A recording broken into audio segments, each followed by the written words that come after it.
Boleh masuk. Angkat. Lower arm. Myvi G3. Okey, silakan. Myvi G3 yang ini dia tukar bush lower arm heavy duty wing impact racing bush guys. Jom kita tengok sebelah dalam.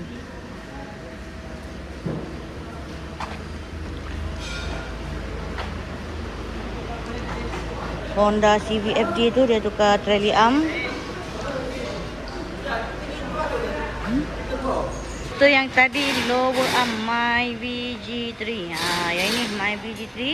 Kita dah siap press masuk yang heavy duty wing impact racing bush. Okey, tinggal pasang saja. So yang bahagian depan dia tukar absorbable mounting, dia tukar absorbable link.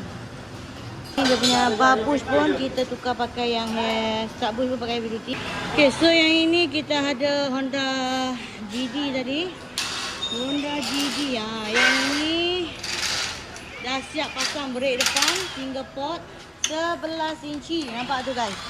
Boleh siap yang tu? Boleh? Ya. Ni bila korang dah pasang brake, kita akan bleeding. Kita buang minyak lama. Pam top up minyak baru. Dia bukan flushing satu botol terus tak lah. Kita akan bleeding macam ni. Kita akan top up balik minyak baru.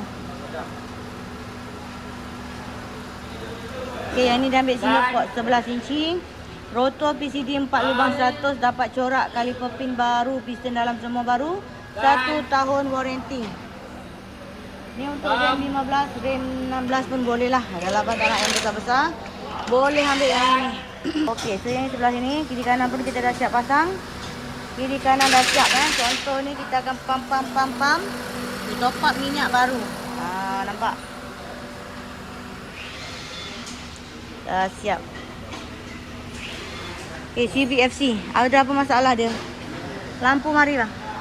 Dresha cover koyak. Tu. Tengok. Ni Dresha cover pun koyak dah ni. Dresha cover. Dah. Berapa biji koyak? 1 ke 2? Sebelah sana tengok. Yang ini tadi Vios, Toyota Altis. Dia macam Toyota Vios Ini Toyota Altis guys. Dia dah tukar dia punya blower arm. Kita dah siap press masuk yang heavy duty wing impact racing bush. Okay, lepas tu dia punya extra bush pun kita tukar pakai yang heavy duty. Nampak tu warna merah dekat situ. Cover Dresha. Ni untuk yang single port untuk Honda Jazz GD dah siap. Kita tengok sebelah sini.